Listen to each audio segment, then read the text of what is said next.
What is going on, guys? This is Daniel, and today I'll be giving some observations from the Hornets 76ers game from Friday. This was a fun game, and that final score doesn't represent how close this game was. So in this video, I'll be talking about successful set plays, mostly from Philly, and a problem that the 76ers may face in the playoffs. Let's get to it. The Sixers run a lot of good set plays, and in this game, their Horns flare set out of this Horns alignment was almost unstoppable. They scored on pretty much every time they ran it, so let's just go through every time they ran the play. They start the game off with it, and the play starts with a ball screen for Ben Simmons from Embiid. And then what happens is Embiid will get a flare screen toward the top. And on this play, Simmons decides to attack the basket and he scores. Let's watch this play again from the defensive perspective, and first, Kid Gilchrist does a nice job of going under the screen, keeping Simmons in front of him, but notice how Howard must go out to respect Embiid's jumper. This takes him away from the basket, and now the Hornets have no rim protector inside, and even if Simmons missed, he would have gotten the putback. They run it again the next play, but this time Howard has a counter. He'll call out a big-to-big switch, so he'll drop back in the paint and switch on to Saric, and call out for Williams to switch out to Embiid. This is a solid defensive strategy, but on this play, Saric sets a really nice screen on Williams, which frees up Embiid for the three. Later in the second quarter, they'll run this same play, but this time, Redick will be in Embiid's spot at that elbow setting the first screen. And the Hornets have some miscommunication here. MKG thinks it's a switch while Batum goes out to hedge, and the result is it's a straight line drive for Simmons. As we watch this play again, it's obviously bad defense by the Hornets, but part of the play is for Simmons to have that option to drive, and you can see the spacing is nice inside with no big man on the block. Again in Horns flare, Simmons decides to take matters into his own hands by attacking, this time going beast mode and shoving a defender out of his way. Wow. In the second half, they run it again with Embiid as that first screener, but this time with a twist. Embiid won't come up top for the flare, this time he'll dive right to the basket. Then McConnell throws it on top to Ilyasova, and they have an immediate high-low for Embiid. This is a great example of utilizing the same play setup to disguise a different play entirely. In the fourth quarter, the Sixers go back to their regular Horns flare, and they have Redick as the first screener, and he gets a flare from Embiid. And this time you see that Batum doesn't mess up the switch, he's right there. And while Redick isn't open off of the flare, they can flow right into a dribble pitch with Embiid and Redick.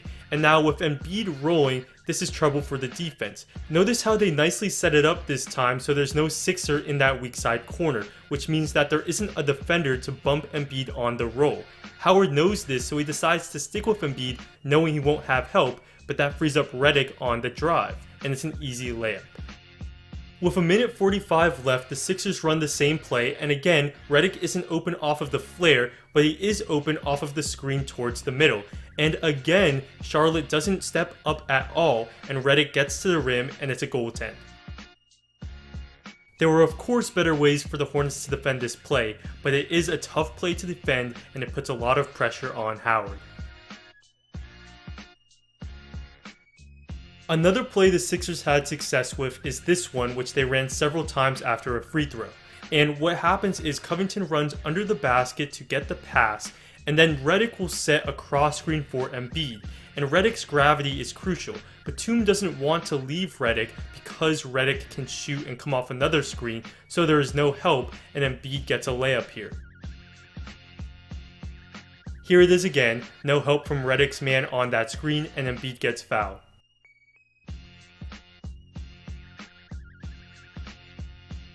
Again, the Sixers run it, but this time Howard sniffs out the cross screen and he doesn't get screened himself. But worst case scenario, now this turns into an Embiid post-up, which is a good play, though here Embiid doesn't score. They actually did run this play once in the first half, but it didn't work because McConnell was bothered by the ball pressure. He wasn't able to get it to TLC here in time, and that messes up the timing of the play. When TLC finally got it, Embiid was being fronted by Hernangomez, and he still gets his post up, but he never had the opportunity for the layup. Regardless, this is a nice play that I hadn't seen the Sixers run much of before this game. The last point I want to make about this play is notice the difference between when Simmons initiates it versus McConnell.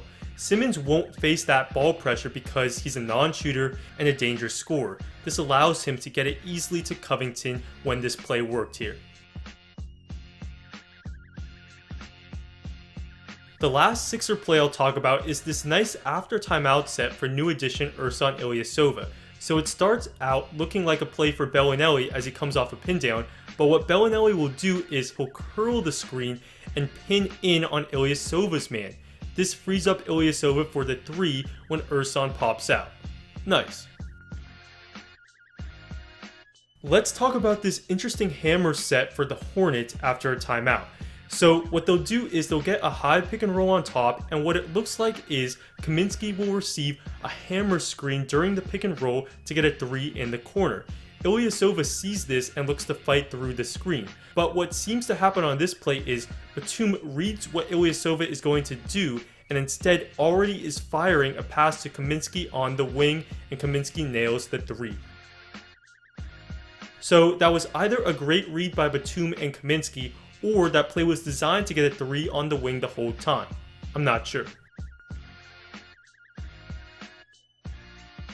So a problem the 76ers may face in the playoffs is that they may not have a good option to guard the East's elite point guards. In this game, Kemba had his way.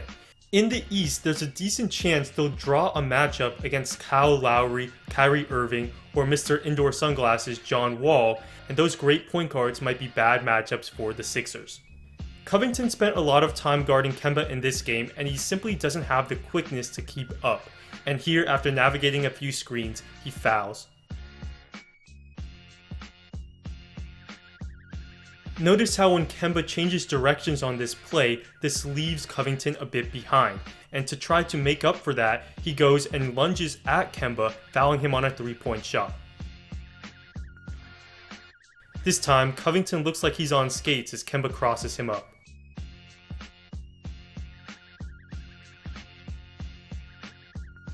Whether it's because of his back injury or not, he doesn't have great lateral quickness right now, and here he gets blown by Kemba, and he's lucky that the Hornets don't convert. Though I'm not saying he did an awful job on Kemba, and here he does do a nice job of fighting through a few screens and forcing Kemba to give it up. But again, he gets blown by here, this time by Nick Batum.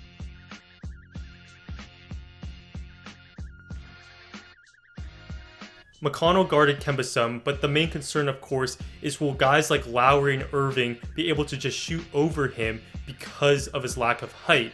And here you see he does a nice job playing the defensive coverage, but at the end of the play his height is clearly a major disadvantage.